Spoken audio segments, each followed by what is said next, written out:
Eh, Repartamos esto, por favor. Oye, denme esto aquí, por favor.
Hola, hola, hola, hola.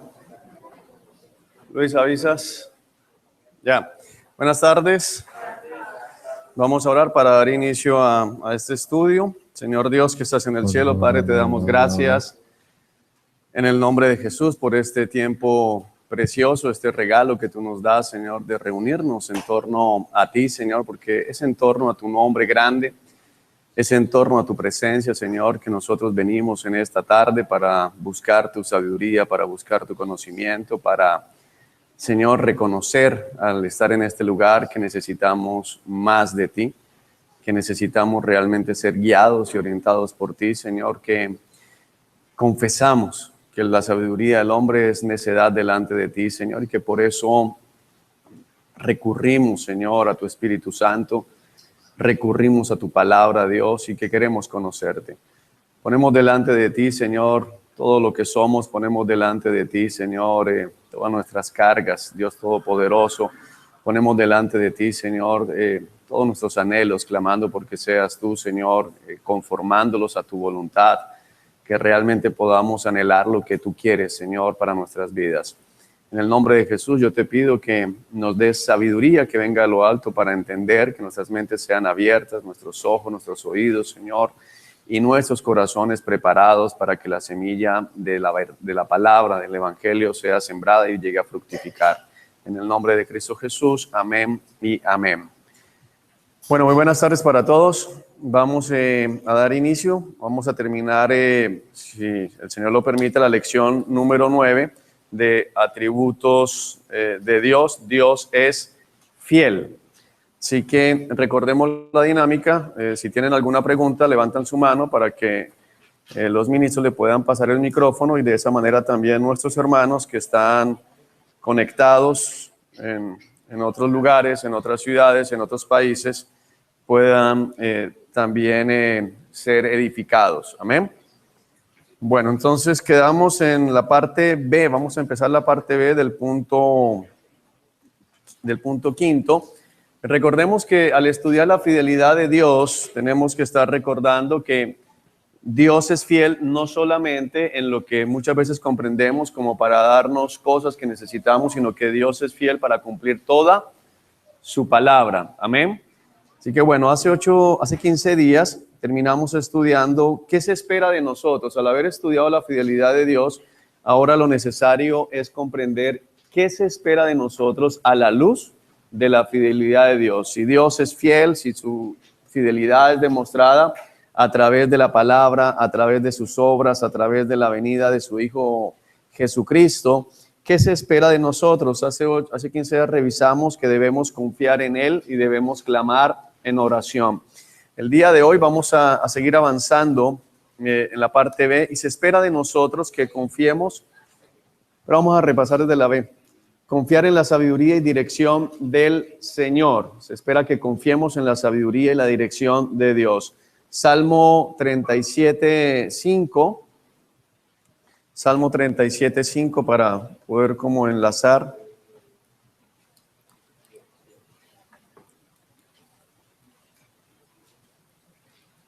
Libro de los Salmos, capítulo 37, verso 5.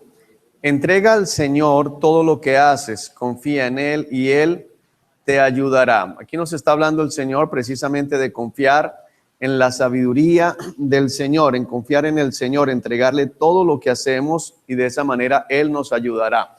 Cuando el Señor está hablando aquí de dos cosas, entregar todo lo que hacemos y confiar en que Él nos ayudará, no debemos llevar esto a que todo plan que yo tenga, simplemente digo, bueno, se lo entrego al Señor y entonces Dios me va a ayudar a conseguirlo. Entonces, si quiero comprar un vehículo, o si quiero comprar una casa, o si quiero irme a conocer el mundo en crucero, entonces le entrego ese plan al Señor y Él me va a ayudar a conseguirlo. Porque no es lo que está diciendo la palabra de Dios. Básicamente lo que dice es, confía en el Señor todo lo que haces y Él te ayudará. Pero nos viene hablando precisamente el Señor de la confianza en Él. El versículo 1 de ese Salmo 37 nos dice, no te inquietes a causa de los malvados, ni tengas envidia de los que hacen lo malo, pues como la hierba pronto se desvanecen, como las flores de primavera pronto se marchitan. Confía en el Señor y haz el bien, entonces vivirás seguro en la tierra y prosperarás. Deleítate en el Señor y Él te concederá los deseos de tu corazón. Entrega al Señor todo lo que haces, confía en Él y Él te ayudará. Para poder entender esto bien, es necesario ver qué nos vienen diciendo. Nos vienen hablando de la confianza en el Señor a pesar de la maldad, a pesar de ver cómo los malvados prosperan, a pesar de ver cómo los que son malos siguen haciéndose cada vez más fuertes, como lo veíamos en la carta a Timoteo, que lo estuvimos estudiando el día jueves. Nos habla el Señor básicamente de confianza a pesar de lo que estamos viendo. Y el versículo 4 nos da mucha más luz. Dice, deleítate en el Señor y Él te concederá los deseos de tu corazón. Ese es uno de los versículos más tergiversados y más malinterpretados en el cristianismo. Muchas veces es usado, por ejemplo, para felicitar en cumpleaños, en medios evangélicos, que el Señor, deleítate en el Señor para que Él te conceda todos los deseos de tu corazón. Y pensamos que si nos deleitamos en el Señor, entonces todo lo que querramos pedir se nos va a dar. Pero lo que significa eso es mucho más profundo.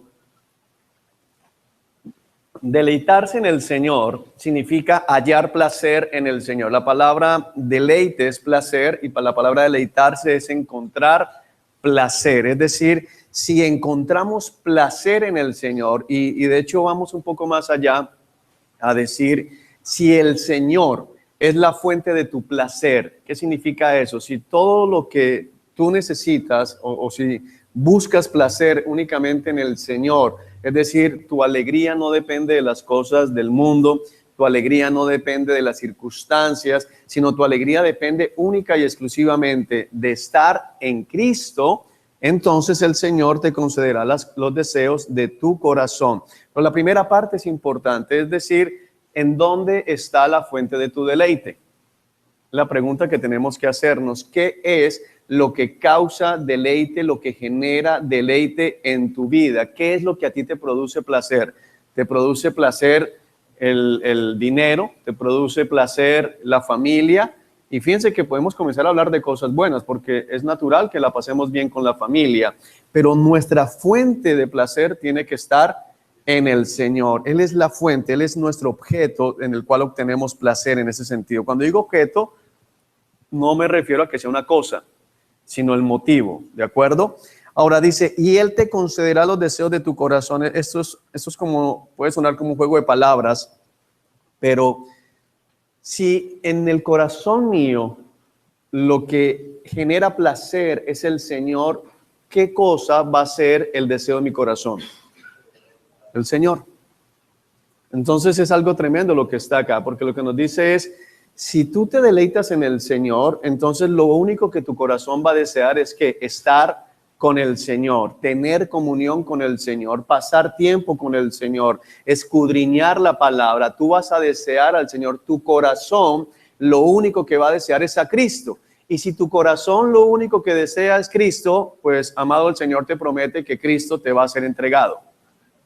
No sé si me hago entender, porque es importante que aclaremos lo que eso significa para poder entender el versículo 5 y de una vez echar abajo esa falsa doctrina, esa falsa enseñanza de que simplemente si nos deleitamos, y para muchos deleitarse es venir y pasarla chévere en la alabanza, para muchos deleitarse es llorar en medio de la alabanza, para muchos deleitarse es que bueno, este pasaje es precioso y me deleité. No, es que el Señor sea la fuente de tu placer, el Señor sea la fuente de tu alegría. Y si es así, en tu corazón lo único que vas a anhelar es pasar con el Señor. Vas a abrir los ojos y lo primero que vas a pensar es ¿en quién? En el Señor. Cuando estás planeando tu día, estás pensando en el Señor. Cuando vas a hacer tu trabajo, bien sea en la casa, en la empresa, en la universidad, en donde estés, estás pensando en agradar ¿a quién? Al Señor. Quieres leer la palabra del Señor. Por ejemplo, la música.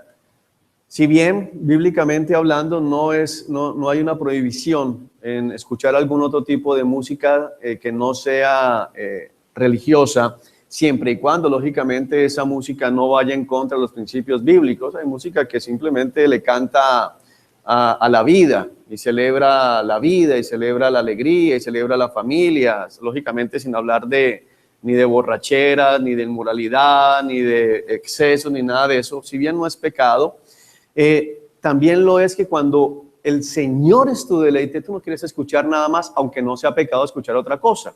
Es decir, aunque tengo la libertad en Cristo de poder escuchar otra canción, siempre voy a preferir escuchar una alabanza, siempre, porque todo gira en torno a Cristo.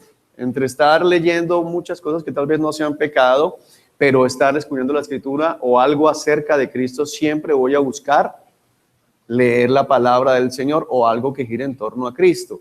Y si ese es mi deseo, ese deseo se va a conceder. La palabra dice que Él se deja encontrar de aquellos que le buscan con un corazón contrito y humillado. Es básicamente lo que está diciendo allí.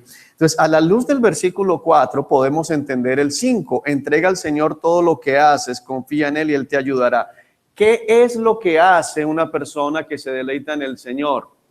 Las cosas que Dios quiere que hagas. Entonces, si tú entregas a Dios tu vida, tu hacer, partiendo de la base de que quieres hacer la voluntad de Dios, sabemos que Él nos va a ayudar. Sabemos que Él va a intervenir. Sabemos que Él se va a mover. Por ejemplo, el martes se casan Diego y Kelly, y he venido viendo en esa relación que se han ceñido como al pie de la letra en lo que dice la Escritura, cómo debe ser, cómo se debe emprender la relación, cómo debe ser la relación, todo como está el Señor allí.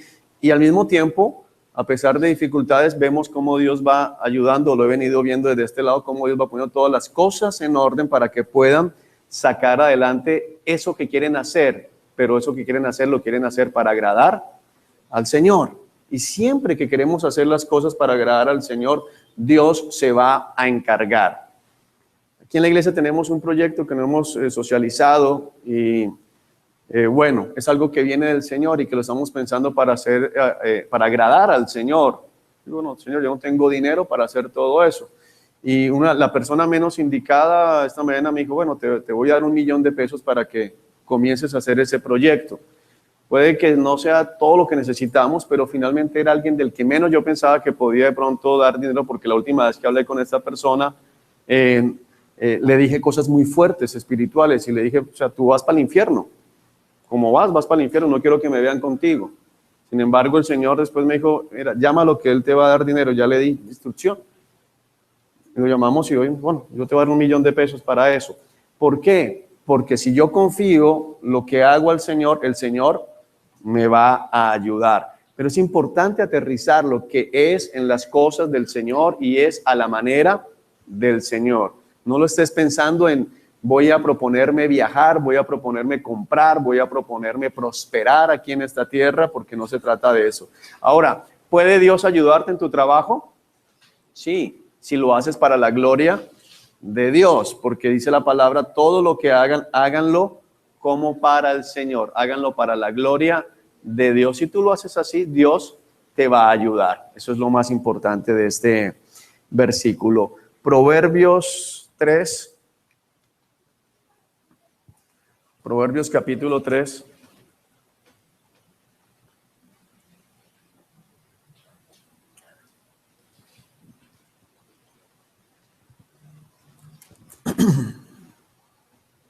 Versículos 5 y 6. Confía en el Señor con todo tu corazón, no dependas de tu propio entendimiento. Busca su voluntad en todo lo que hagas y Él te mostrará cuál camino tomar.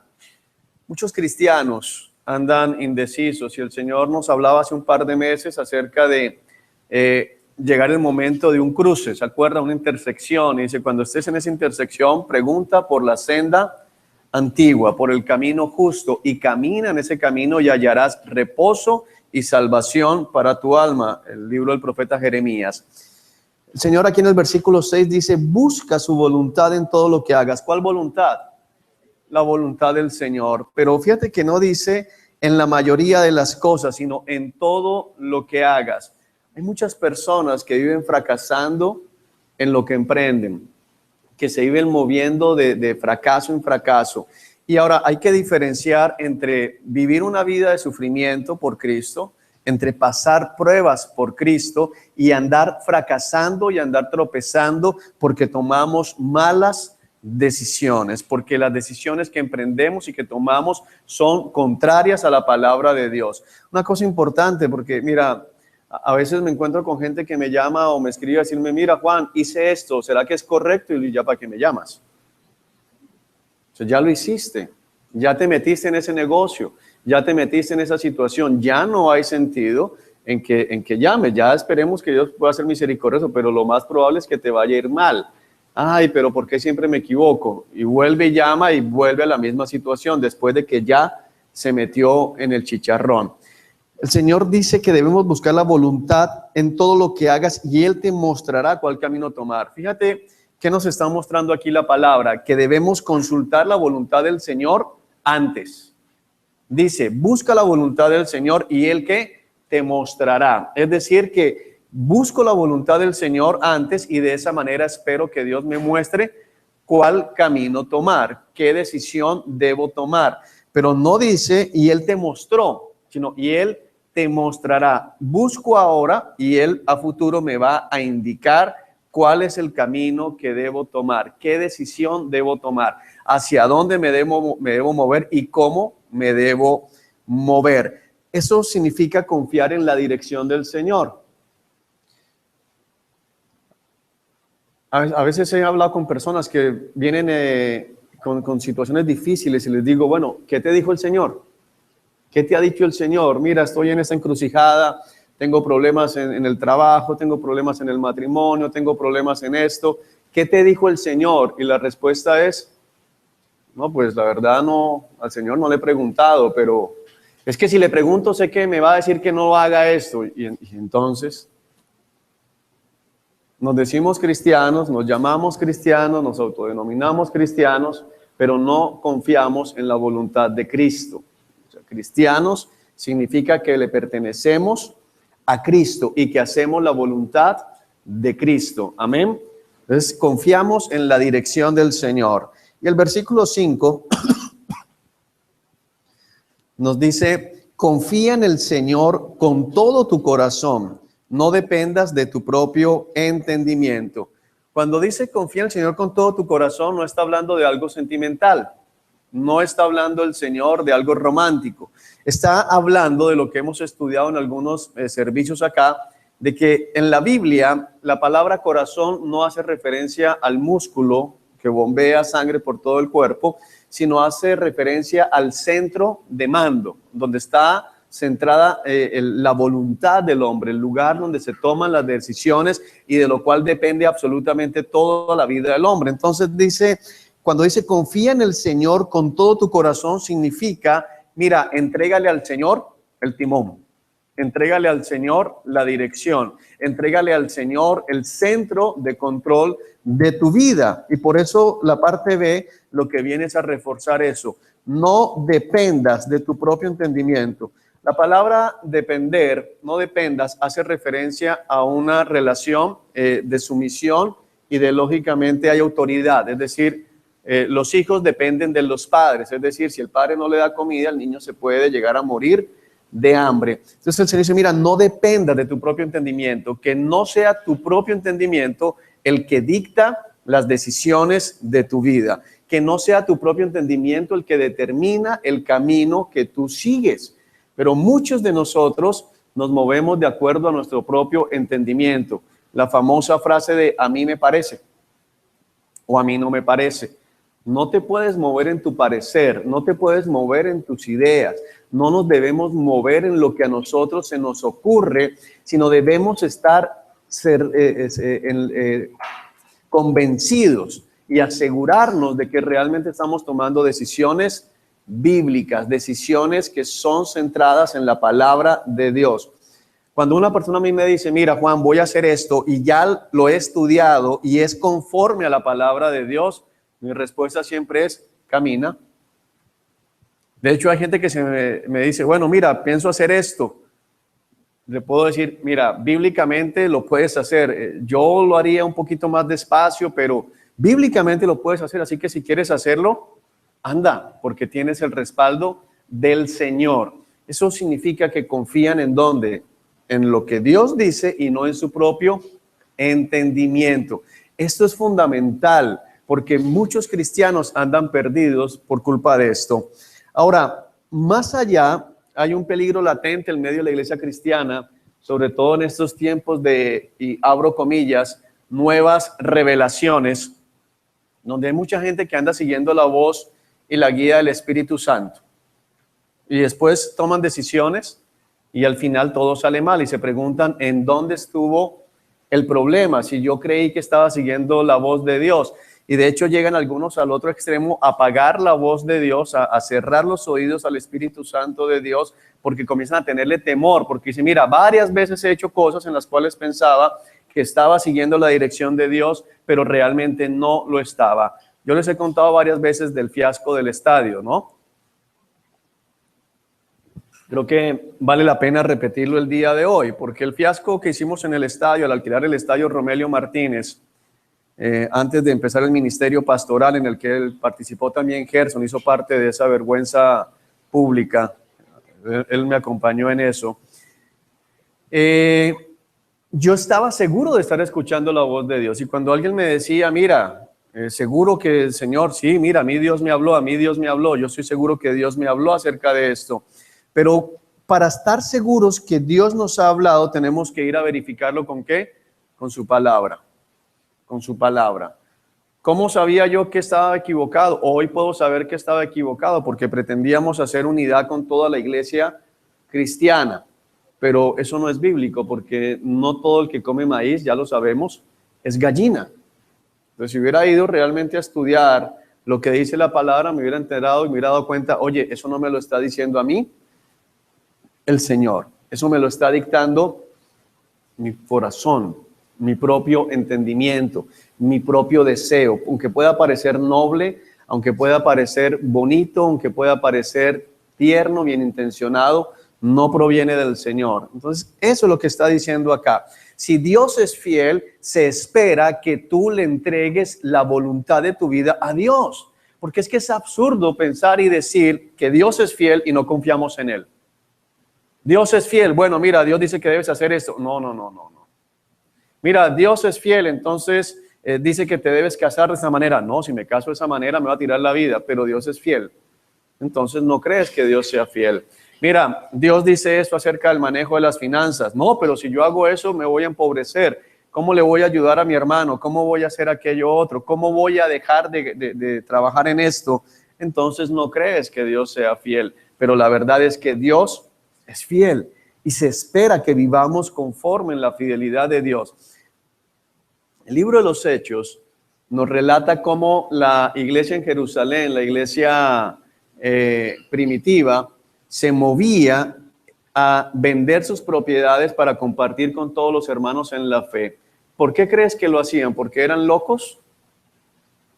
No, porque confiaban ¿en qué? En la fidelidad de Dios. Confiaban en que Dios tenía el poder para sustentarlos. Habían creído las palabras de Jesucristo que les dijo que yo me encargo de qué van a comer, yo me encargo de qué se van a poner. Ellos confiaban en la fidelidad de Dios. El apóstol Pablo y todos los demás apóstoles que fueron a la cárcel confiaban ¿en qué?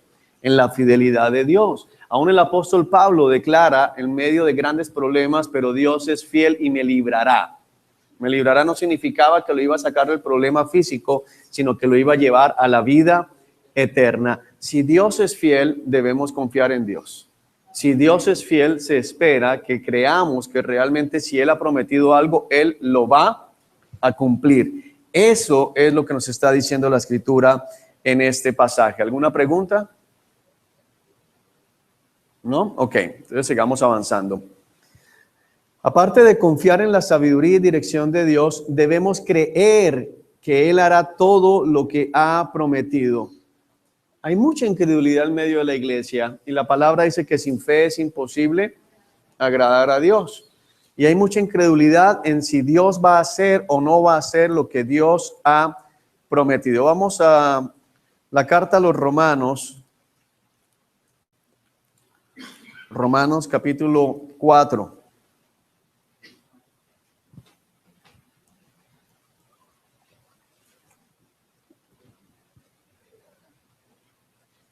Romanos capítulo 4, versículo 20. ¿Tenemos? Dice, Abraham siempre creyó la promesa de Dios sin vacilar. De hecho, su fe se fortaleció aún más y así le dio gloria a Dios. Abraham estaba plenamente convencido de que Dios es poderoso para cumplir todo lo que promete. Fíjate bien lo que nos dice la Escritura aquí. Dice, Abraham siempre creyó la promesa de Dios sin vacilar. Aquí nos habla de una fe que no se mueve, una fe que está bien cimentada. Recordemos que cuando empezamos a estudiar la fidelidad de Dios, lo primero que el Señor nos dejaba ver es que el fiel hace referencia a algo inconmovible, como una columna. Sabemos que la columna no se anda moviendo de un lugar para otro. Poníamos el ejemplo de esta columna, decíamos, esa columna siempre debe estar ¿dónde? Ahí. Uno no espera encontrarla en otro lugar, uno espera que esa columna permanezca en el mismo lugar. La fe de Abraham, dice, Abraham siempre creyó la promesa de Dios sin ¿qué?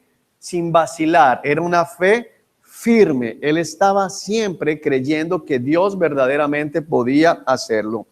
De hecho, la palabra de hecho significa, mira, ¿cómo lo vamos a mostrar? ¿Cómo se muestra que Abraham creía la promesa de Dios sin vacilar?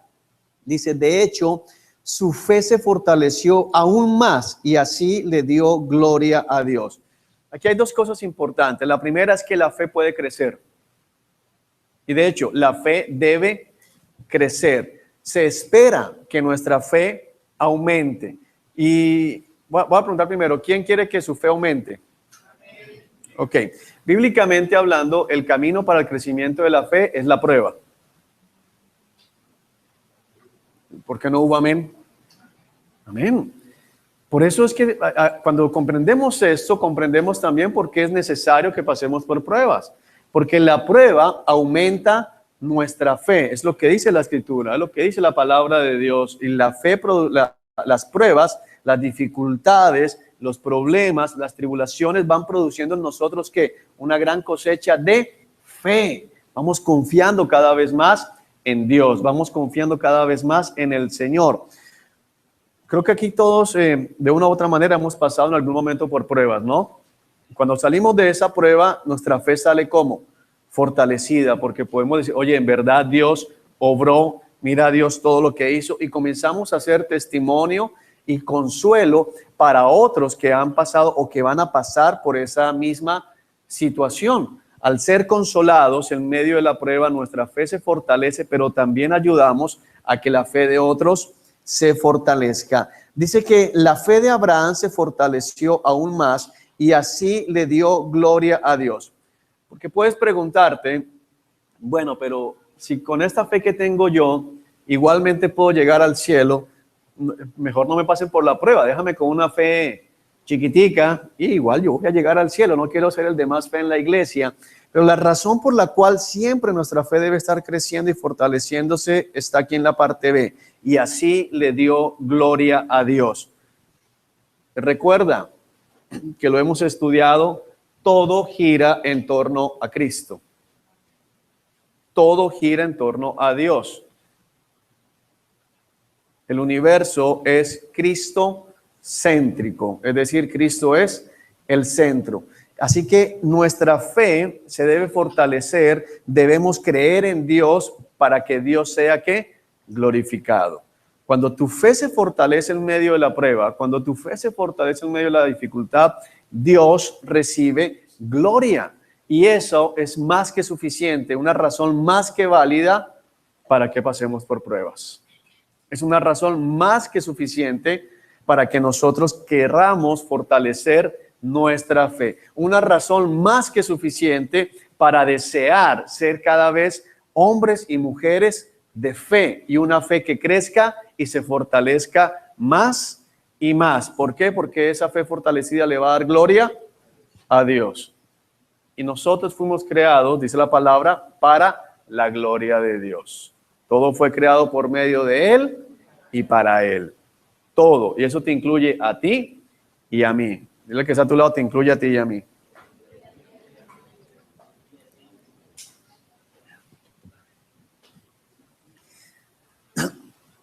Abraham, versículo 21, estaba plenamente convencido de que Dios es poderoso para cumplir todo lo que promete.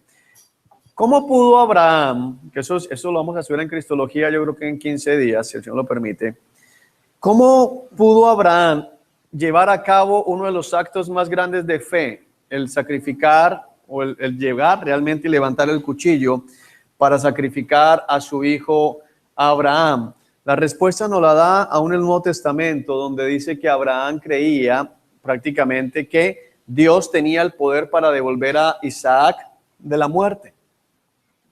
Porque Dios le había dicho a Abraham que era a través de Isaac que se iba a cumplir la promesa. Ahora Dios le dice a Abraham, entrégame a Isaac, el hijo de la promesa, a través del cual te voy a dar descendencia. Si uno lo mira así, es ilógico. Eso no tiene ningún sentido. ¿Cómo puede suceder eso? ¿Cómo puede cumplirse eso? Pero es lo que sucede precisamente. Abraham acrecienta su fe no por miedo a Dios, sino porque creía que Dios era ¿qué? Poderoso. Esa es la razón por la cual mucha gente cristiana no le cree a Dios, por la cual no le obedece a Dios, por la cual viven peleando contra la voluntad de Dios, porque en el fondo lo que están mostrando es que no creen que Dios sea poderoso para cumplir todo lo que Él ha prometido. Y leen las Escrituras. Pero mira, aquí dice, por ejemplo, pensemos en una esposa que está casada con un hombre inconverso.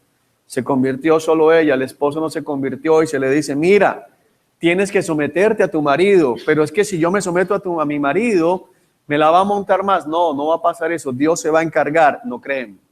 Mira, tienes que disciplinar a tu hijo. No, no creo que vaya a disciplinar a mi hijo, vaya a producir en él algo bueno. No creen que Dios es poderoso.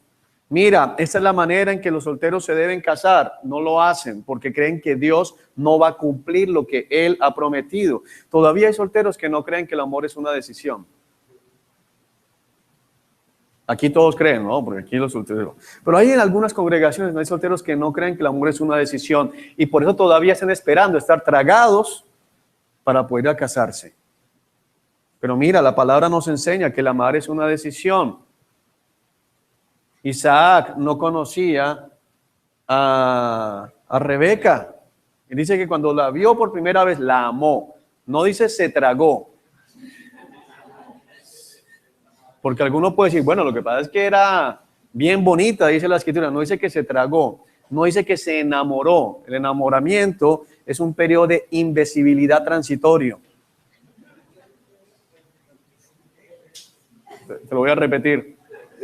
El enamoramiento es un periodo de invisibilidad transitorio. Se toman decisiones estúpidas.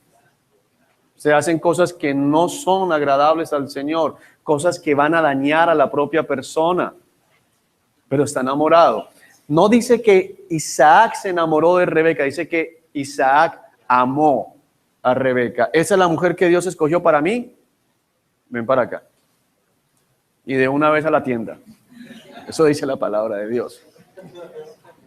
No se puso a, vamos a conocernos, vamos a ver si sí, si no la devuelvo, no. Esa es, vamos para la tienda. ¿Por qué? Porque Isaac también confiaba en ¿quién? En el poder de Dios. Isaac había estado amarrado sobre la leña, viendo la mano de su padre levantada, y como dice Romanos, Abraham recibió a Isaac de entre los muertos. Porque fue levantada la mano contra él. Isaac confiaba en el mismo Dios que lo había rescatado de la muerte. ¿Cómo no me va a dar una esposa que yo pueda amar? ¿Cómo voy a dudar? Y así llévalo a todas las cosas. Hay gente que todavía no diezma porque no me alcanza. ¿Cómo voy a decir si diezmo no me va a alcanzar para pagar? Creen que Dios no es poderoso para cumplir todo lo que Él nos ha dado. Si voy el domingo, voy el sábado, no me va a quedar tiempo para lo demás. No saben que Dios es poderoso. Es decir, una de las grandes razones o principales razones por las cuales la iglesia cristiana no hace lo que debe hacer es porque no le creen a Dios. No creen que Dios es poderoso. Lo leen ahí. Sí, yo sé que puedo perdonar, pero no creen y siguen con rencor en su corazón. Mira, tú tienes dominio propio. No, yo no creo. Pídeselo a Dios. No, eso no funciona. No creen que Dios es poderoso. No creen que Dios es poderoso. Por eso viven como si no hubiera Dios.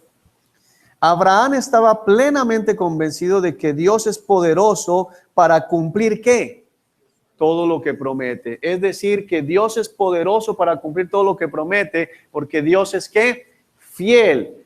Recuerden que lo estudiamos, que la fidelidad de Dios es diferente a la nuestra, porque yo puedo tener la intención por ejemplo, ayer viajamos a Santa Marta a reunirnos con la iglesia de esa ciudad y salimos de aquí con mucho tiempo. Pensábamos llegar con una hora y media de tiempo allá, pero duramos el doble viajando. Yo le dije a Jorgito, el de Santa Marta, llegamos a tal hora. Y yo fui fiel en salir a la hora que calculábamos, todo bien, pero el tráfico estuvo terrible, la carretera estaba súper peligrosa ayer hacia Santa Marta. Nos echaron el carro, camionetas varias veces encima, vimos casi así. Bueno, estuvo feo. Yo no tuve el poder para llegar a la hora que yo había dicho. O sea, yo hice todo lo que estaba a mi alcance, pero yo no soy Dios. Si Dios dice, llego a las 5:30, amado, Dios llega a las 5:30.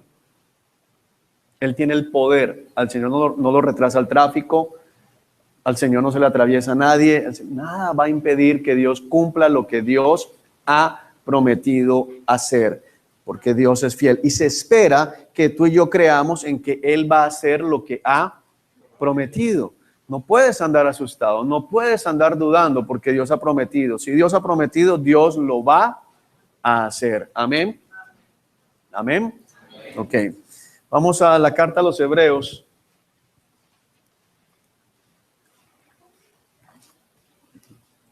Hebreos capítulo 11, versículo 6.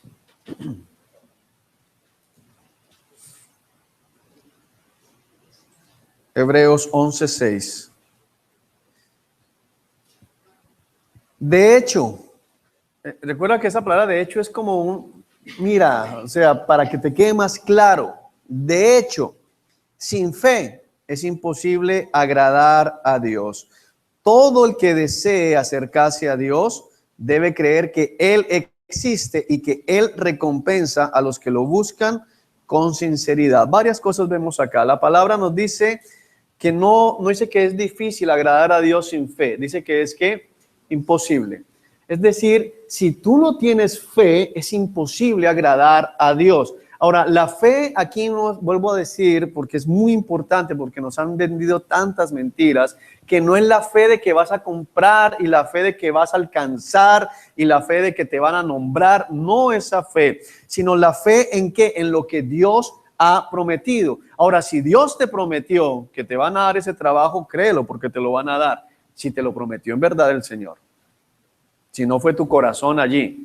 Si no fuiste tú, como contábamos hace unos días, Señor, sales a la calle y dices, Señor, a ver, si me vas a dar un carro, dame una señal. Y ahora, ay, mira, muchos carros, Señor, confirmación. No, eso es manipulación y te estás engañando a ti mismo. Eso es algo absurdo.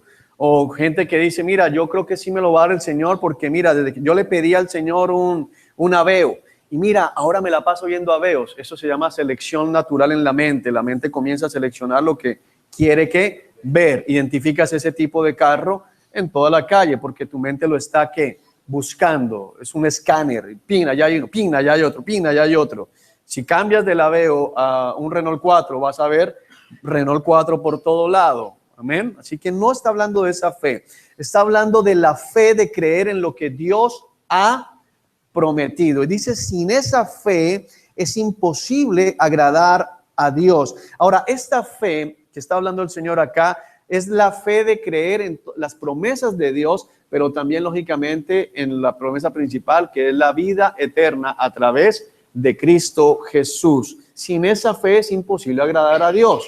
Tú puedes cumplir con todo lo demás, pero si no se cree en Cristo como Dios, en Cristo, en todo lo que involucra, no hay manera de llegar al cielo. Sin fe es imposible agradar a Dios. Ahora, ¿qué pasa con una persona que no agrada a Dios? Porque puedes decir, bueno, ok, no lo voy a agradar. ¿Qué pasa con alguien que no agrada a Dios? ¿Cuál va a ser el destino de esa persona? El lago de fuego. Porque nosotros debemos buscar agradar a Dios. Si Dios ha prometido, Él hará. Por eso cuando alguien me dice, mira, es que estoy preocupado, el otro mes no sé cómo voy a pagar el mercado, en lugar de decir, no te preocupes, vamos a orar, pobrecito, le digo, ¿qué te pasa? No hay una palabra de consuelo, viene una exhortación. ¿Por qué? Porque Dios prometió que siempre nos va a alimentar. Entonces, la expresión de esa persona es desagradable a Dios. Porque hay una promesa en la palabra. Hay una promesa clara. Me voy a quedar sin trabajo. ¿Ahora cómo voy a comer? ¿Qué te pasa? ¿Qué te pasa? ¿Dios acaso no alimenta a las aves? ¿No dijo Él eso? ¿No dijo que somos más valiosos que muchos gorriones? Entonces, ¿por qué no le crees?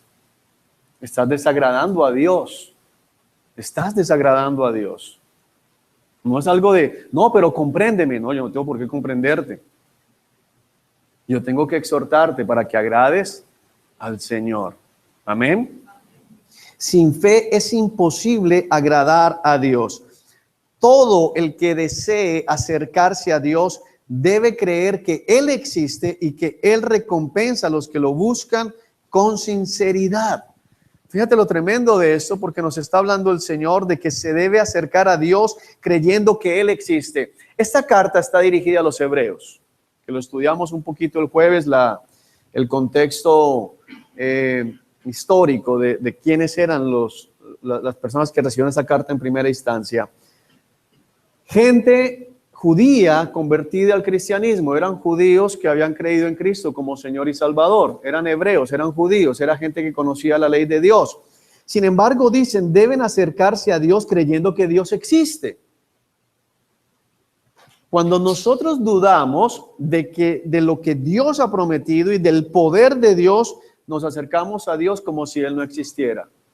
¿Cuántas veces elevamos oraciones creyendo que estamos simplemente cumpliendo con un protocolo porque lo que estoy orando no va a suceder? La Biblia dice, el que le falte sabiduría, pídasela a Dios.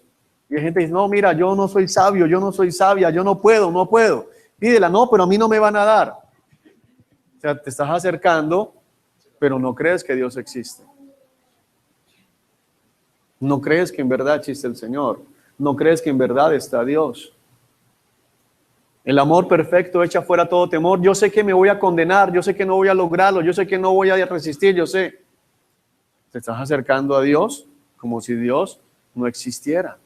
Debes creer que Él existe, te debes acercar a Él creyendo que Él existe. Es decir, cuando tú elevas una oración al cielo, tú debes creer que Dios está escuchando. Cuando usamos la expresión que está en la Biblia, que la oración no pasó del techo, estamos haciendo referencia a que en lo que dice la Escritura, hay un incensario de oro en el trono del Señor, delante del trono del Señor, donde son depositadas las oraciones del pueblo santo de Dios. La palabra dice que cuando estamos en pecado, el cielo se pone ¿de qué? De bronce. La oración no puede llegar a ese incensario, pero Dios está aquí todavía. Porque Dios es omnipresente. Entonces, debemos acercarnos a Él sabiendo que Él está escuchando, porque si no nos acercamos así, no vamos a encontrar ninguna recompensa. Cuando dice aquí recompensa, ¿es un qué? Un premio que se te va a dar, es un regalo que se te va a dar, una recompensa, dice a los que lo buscan con sinceridad.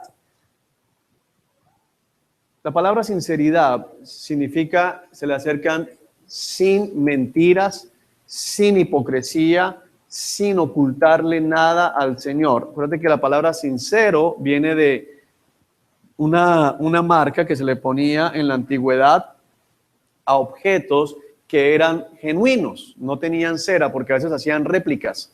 Entonces le vendían a la gente en el mercado réplicas que supuestamente estaban hechas en metales valiosos. Y cuando la gente llegaba y ponía, por ejemplo, recipientes, candeleros, ollas, en fin, en sus casas al calor, comenzaba inmediatamente ¿a qué? A derretirse la cera. Entonces, los artesanos que realmente trabajaban honestamente le ponían la marca que era sincera.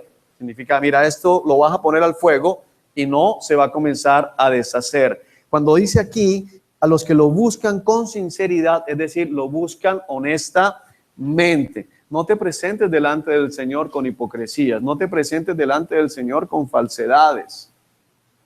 Debes creer que Él existe y recompensa a los que lo buscan honestamente, sin nada oculto, sin dobles intenciones.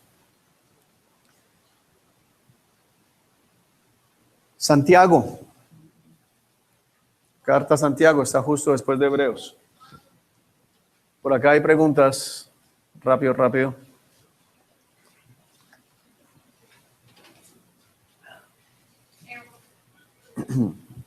Yo quiero saber qué pasa con la fe de las personas que, bueno, conozco personas que tienen fe, confían en el Señor, creen en el Señor, pero no hacen la del Señor, o sea, no son obedientes. Pero ahí precisamente venimos a que no hay sinceridad, ¿no? ¿O qué pasa con la fe de las personas que, por ejemplo, van a otra iglesia y les enseñan acerca de la fe como nosotros, pero no están haciendo la del Señor? Volvemos a lo mismo, porque es que cuando hablamos de manera sincera, esa también es la manera del Señor. Es decir, sí, yo creo en el Señor, por ejemplo, vamos al tema de las finanzas. El Señor en la palabra condena la usura, dice que es algo abominable delante del Señor, la gente que se dedica a hacer préstamos con usura. Pero aún nosotros también debemos evitar tomar préstamos a usura porque estamos también promoviendo ese mismo negocio. Estamos también permitiendo que esa gente siga lucrándose y siga en sus fechorías. Ahora bien, si yo estoy hablando de un Dios que dice que aquel que dio a su Hijo no lo escatimó, ¿cómo nos dará junto con Él todas las demás cosas? Y que ha dicho en otro pasaje, busquen primeramente el reino de Dios y su justicia, y todo lo será añadido. Y está hablando de cubrir todas nuestras, ¿qué? Necesidades, no está hablando de cubrir, ¿qué? Nuestros caprichos ni nuestros deseos, nuestras necesidades. Recordemos que estamos hablando de necesidades básicas como comer, y si tú comes arroz con agua, comiste. Pronto no fue un manjar, pero comiste. Arroz con huevo, con lentejas, comiste y no te vas a morir. Nosotros comimos un tiempo largo con mi esposa arroz y lentejas y estuvimos nutridos porque la lenteja es proteína. Entonces, comimos. ¿Era manjar? No, pero comimos, ¿sí? Puede que tenga la misma ropa todos los días, pero está vestido. Es decir, Dios ha prometido algo, pero entonces llegamos a la situación de no tengo con qué ir a hacer mercado, la alacena la veo que se está bajando el aceite, se está bajando la harina, y salgo y le saco plata al prestadiario. ¿Qué mostramos ahí? Que no le creemos a Dios, actuamos y no es de manera que decimos, sí, Dios provee. Y de hecho he encontrado gente que viene y testifica, ya, hermano, Dios hizo el milagro, mira, la alacena llena, ¿qué hiciste? Saqué una plata al 20%. ¿Tú crees que eso es testimonio? No es testimonio.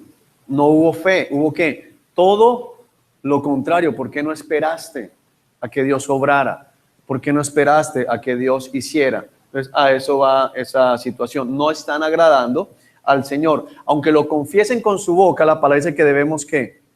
Verlo, cuando dice que se acerquen a Él creyendo que Él existe, que Él es real. Y si Él es real, Él va a cumplir.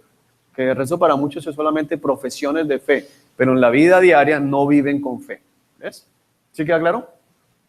Ok. Con el micrófono. O sea, que puede decir que Préndelo. hay personas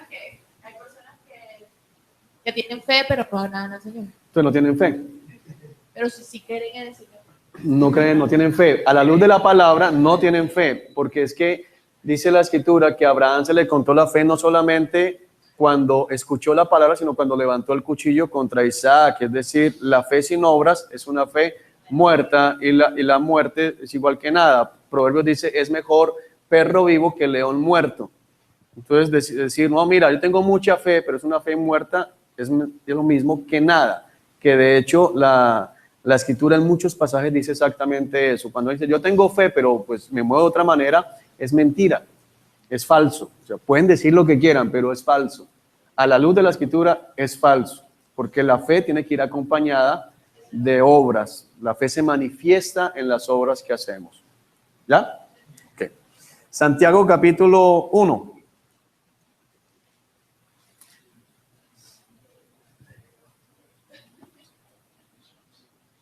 Versículo 6. Santiago 1:6 dice...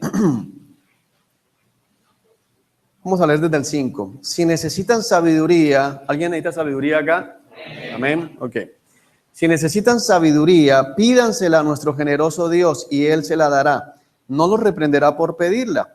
Cuando se la pidan, ¿qué van a pedir? La sabiduría. Cuando le pidan la sabiduría a Dios, asegúrense de que su fe sea solamente en Dios. Fíjate que ahí va por lo mismo. Es decir, ¿por qué fe en Dios? Porque si estamos pensando en la sabiduría que voy a adquirir a través de medios humanos, a través de otras personas, no estamos poniendo la verdadera fe. Y no duden, porque una persona que duda tiene la lealtad dividida y es tan inestable como una ola del mar que el viento arrastra y empuja de un lado a otro. Esas personas no deberían esperar nada del Señor. Su lealtad está dividida entre Dios y el mundo y son inestables en todo lo que hacen. ¿Por qué el Señor termina llevando el pedido de una sabiduría a la lealtad entre Dios y el mundo?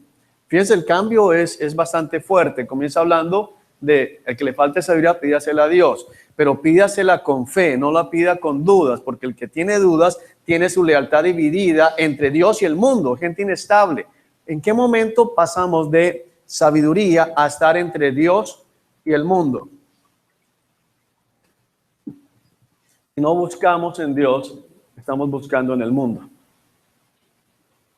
Eso es lo que está diciendo el Señor. Si no buscamos en Dios, estamos buscando en el mundo. Si no confiamos en Dios, estamos confiando en el mundo.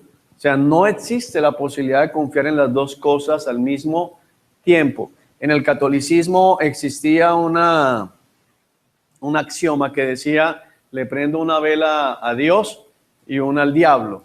Decían muchas personas católicas. No funciona así, no puedes andar con el Señor y con el mundo, no puedes servirle a dos señores, o sea, o estás con Cristo o estás en contra de Cristo. Por eso aquí dice, cuando la persona tiene dudas, tiene su lealtad dividida. ¿Por qué? Porque no está confiando en el poder absoluto del Señor. Eso es lo que nos está diciendo la Escritura. Es decir, no funciona de esa manera. Por aquí hay preguntas. Alexis pregunta, ¿la salvación es por la fe que tengo de ser salvo? Si es así y estoy enfermo y por mi poca fe no me sano, quizás pensando que Dios tiene otro plan conmigo, ¿alcanzaré salvación? Sí, para Alexis en Chile. La salvación es por fe, eso no tiene discusión. Ahora, hay que ser muy cuidadosos en el hablar si no me estoy sanando por falta de fe. Para yo decir que no me sano por falta de fe es si yo estoy diciendo realmente yo no creo que Dios tenga el poder para sanarme. Solo en un caso de esos podemos hablar de que es que no hay sanidad por falta de fe. De resto, eso es lo que enseñan todo ese poco de bandidos, que no están realmente proclamando el nombre de Cristo, sino que van y es muy fácil ir a un estadio, a una iglesia, donde sea, y decirle a la gente, pasa aquí al frente, estás sano en el nombre de Jesús. Mira, no se sanó, te faltó fe. Si se sanó fue porque yo tengo mucha fe, si no se sanó fue porque él no tiene fe. Ahora, si una persona ya vive diciendo, mira, Dios no me puede sanar, yo sé que no me va a sanar, yo sé que no, ya eso es otra película. Estamos dudando del Señor, del poder del Señor como tal, y estamos entrando a desagradar al Señor. Y el camino entre dudar del poder del Señor y comenzar en la sanidad, por ejemplo, y comenzar a dudar de la propia salvación es muy corto. Entonces, bajo esa perspectiva, sí puede llegar una persona a estar apostatando de la fe completamente porque no está agradando al Señor. Es decir, no, hay una diferencia entre no vivir proclamando sanidad y no creer que Dios puede sanar. Es decir, ¿Cristo tiene poder para sanar? Sí. ¿Cristo sana? Sí. ¿Hemos visto aquí milagros? Sí. Pero ese no es el propósito de la cruz. Y Dios sana en su perfecta soberanía, en su voluntad. Al que quiere sana y al que quiere no sana. De hecho, Dios es tan soberano que aún alguien puede decir que no y Dios lo sana, solo para callarle la boca. Lo puede hacer, pero esa persona está desagradando al Señor. Entonces, ese sería el único caso donde podríamos decir que no se sanó por falta de fe, porque recordemos que el apóstol Pablo 3 veces clamó al Señor que le quitara la espina que le había sido clavada en su costado, que se entiende, según todos los eruditos, que era una enfermedad, un mensajero de Satanás, y 3 veces Dios le respondió no. Timoteo tenía constantes dolencias estomacales. Timoteo era un hombre de fe, andaba al lado de Pablo, otro hombre de fe. Seguramente oraron, impusieron las manos y clamaron por sanidad y no se sanó. Y hay muchos otros hombres de Dios en la palabra que dice la Escritura, se quedaron enfermos, no se sanaron. Así que tenemos como Erasto, es otro que Pablo lo dejó enfermo, dice, lo dejé enfermo, es decir, Pablo lo dejó enfermo. ¿Será que es que Erasto no tenía fe? No está condenándolo, simplemente lo dejé allá enfermo. O sea, Dios no lo quiso sanar. Eso es soberanía de Dios. De resto, no podemos decir otra cosa. Ok. 1:6-8. Entonces, cuando no tenemos fe, nuestra lealtad está dividida entre Dios y el mundo. Ahora, aunque aquí está hablando de la sabiduría, esto es un principio, un axioma que podemos llevar a todas las áreas. Cuando nosotros no creemos que Dios puede hacer lo que Dios ha dicho que va a hacer, tenemos nuestra lealtad dividida entre Dios y el mundo. De hecho, hay un rey en la palabra del Señor que el Señor dejó que se enfermara porque en lugar de confiar en Dios, confió en los médicos. Y no hay prohibición de buscar medicina. El problema está donde si confiamos en ¿qué? En la medicina y no en Dios. Yo confío en que Dios a través de la medicina me puede sanar. Eso es diferente. Dios usa a los médicos. Por ejemplo, esta semana que pasó, me hicieron el último chequeo de posquirúrgico de las cirugías, me hicieron los exámenes de rigor y el médico me dijo, mira, tus exámenes parece que nunca hubieras tenido asma, o sea, están perfectamente normales, nunca había visto unos exámenes tuyos así, son los exámenes de una persona que no tiene asma. Entonces, Dios utilizó a los médicos en Bogotá, Dios utilizó la ciencia, las cirugías para eso, pero sé que fue Dios que utilizó eso. Ahora, si yo le doy únicamente el crédito a la cirugía y me muevo solamente a la ciencia, entonces estoy deshonrando al Señor, que es lo que Dios condena, porque si no podemos llegar a entrar como mucha gente que no va al médico. No, Dios me tiene que sanar, yo tengo fe y Dios me va a sanar, y entonces no van al médico y se mueren. Yo he conocido casos de esos. Desaparece cualquier enfermedad, hermano, va al médico, no, Dios me va a sanar, Dios me va, y al final terminan resentidos con el Señor, no me sanaste, bravos. Entonces hay que movernos en sabiduría con todo esto. ¿Preguntas? Aquí hay preguntas.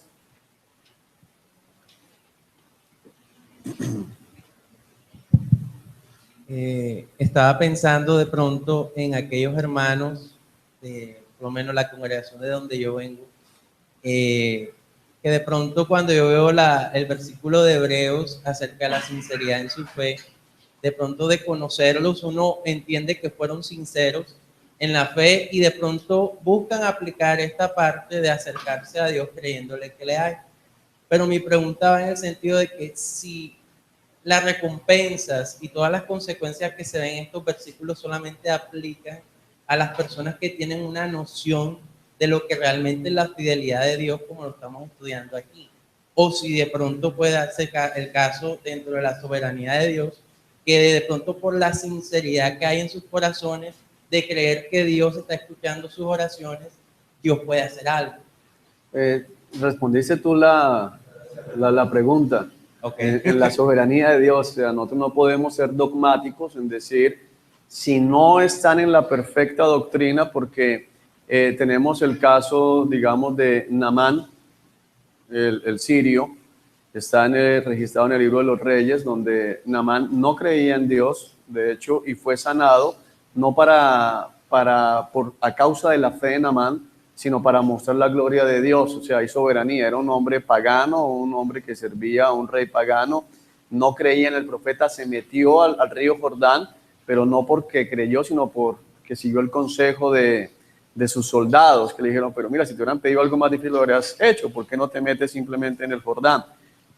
Y a través de eso sucedió que, de acuerdo a la Escritura, este hombre comenzó a creer en el Señor, pero realmente Dios lo hizo fue para su gloria, como tal, para que vean que hay Dios en Israel, nos dice antes la palabra de Dios. Entonces eso es soberanía del Señor. No significa, como muchos han hecho, pensar que tienen que viajar al Jordán y meterse 7 veces para ser sanos de alguna enfermedad, porque de hecho Dios a veces hace los milagros en gente que ni le está buscando. La viuda de Sarepta es un caso de esos también. Dice el Señor Jesucristo, casi lo apedrean por eso. Dice, había muchas viudas, pero fueron enviadas, el Señor a Elías lo envió a la viuda de Sarepta y no a las viudas de Israel. Entonces ahí entra esa soberanía del Señor. O sea que independientemente de la enseñanza que pueda impartirse en una iglesia, sea sana doctrina o no, allí lo que puede primar, obviamente primero es la soberanía de Dios, pero también la sinceridad en la fe de la persona. No, soberanía de Dios únicamente, porque la sinceridad de la persona equivocadamente no es agradable al Señor. O sea, Dios puede manifestarse soberanamente porque Él es soberano, pero es bien importante lo que acaba de decir Moisés, diferenciarlo, porque a veces la gente dice, no, mira, yo he visto a estos pastores y ellos son sinceros, o sea, lo que están enseñando está mal, pero ellos son ¿qué? Sinceros, o sea, se la creen, realmente ellos no están engañando, ellos creen lo que están diciendo. Eso no hace que sea bueno y que Dios diga, bueno, mira, él sinceramente cree que no se va a ir para el infierno, ¿cómo lo mando? ¿Sí? O sea, yo conozco gente que sinceramente cree que es salva, pero no lo es, no se va a salvar. O sea, no entra allí la parte de sinceridad, sino es la parte de soberanía del Señor.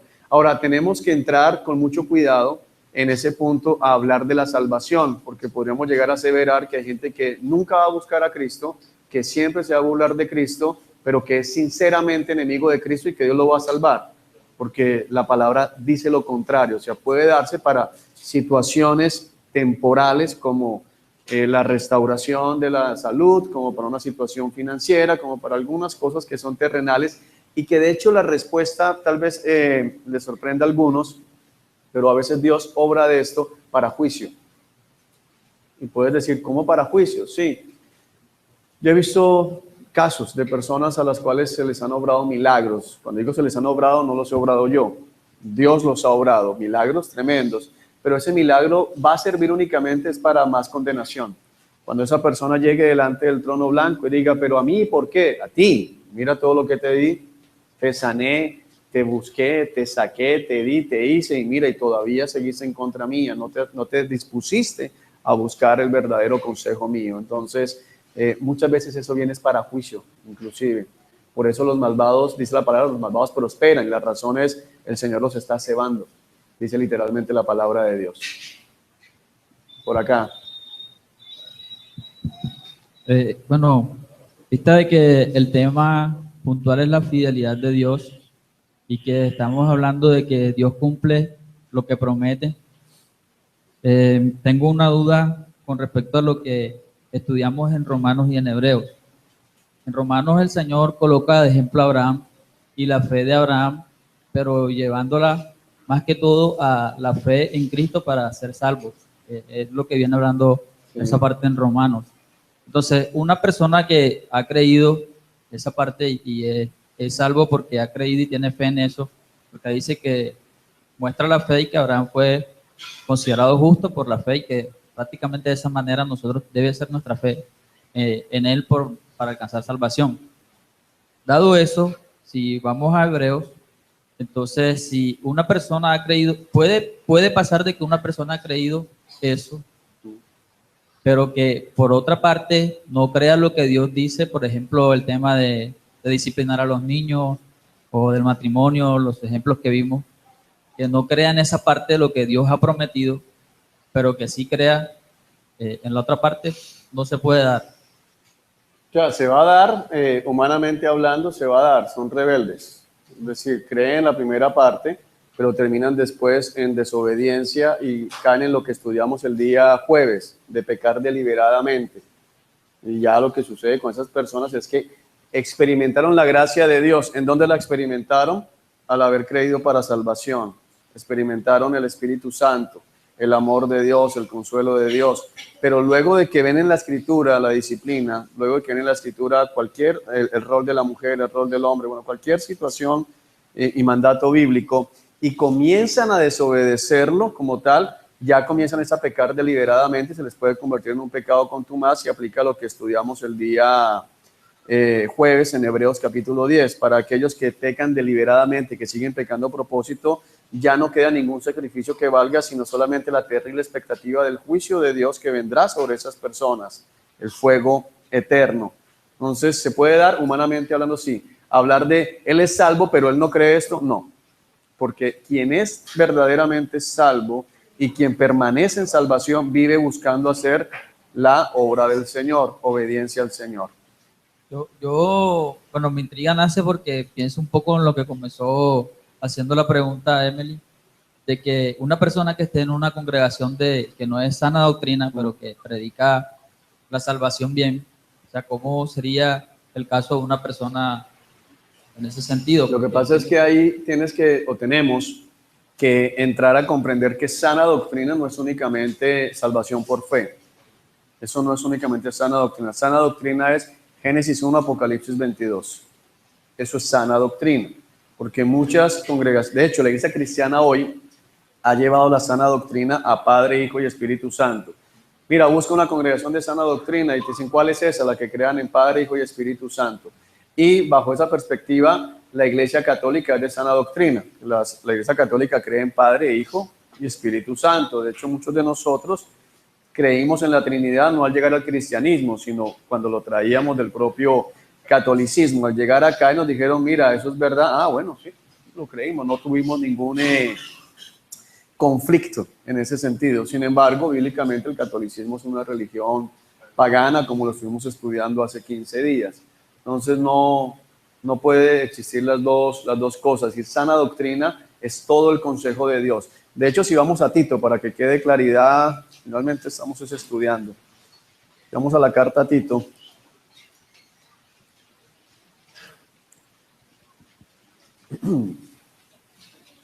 Capítulo 2. 2 horas. Tito capítulo 2. ¿Lo tenemos?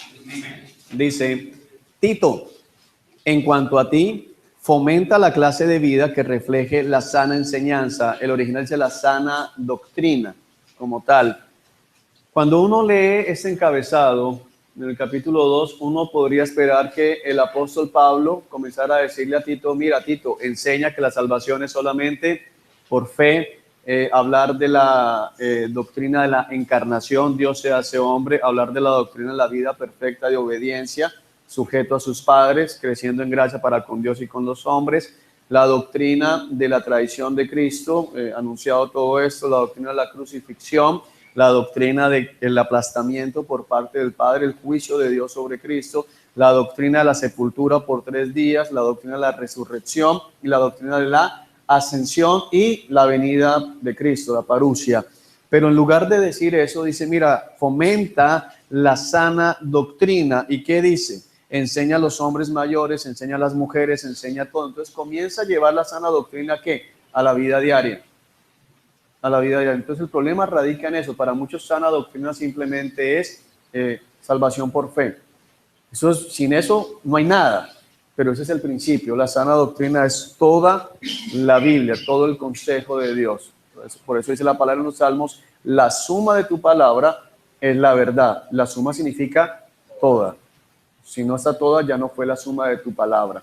Entonces ya no es la verdad, ya es parte de la verdad, pero no es la verdad.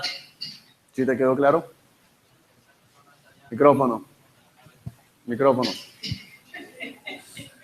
Sí, o sea que prácticamente ya alguien que esté en una congregación que no es sana doctrina está siendo condenado, se está siguiendo. Pues en ese momento está haciéndolo. Ahí sí entramos a esperar al final si tiene oportunidad de arrepentirse. Por eso es que tenemos que movernos a predicarles, porque están lógicamente desobedeciendo al Señor. Allá. Bueno, en cierto momento usted dijo que lo de la soberanía de Dios para obrar los milagros en una persona puede ser utilizado para juicio, pero si una persona, pongamos en el mismo caso, está en una congregación de falsa donde no se predica la sana doctrina y digamos que esta persona cree que está, piensa que está en lo correcto y busca a Dios pensando esto y Dios en su soberanía, le otorga, digamos que la sanidad en este caso.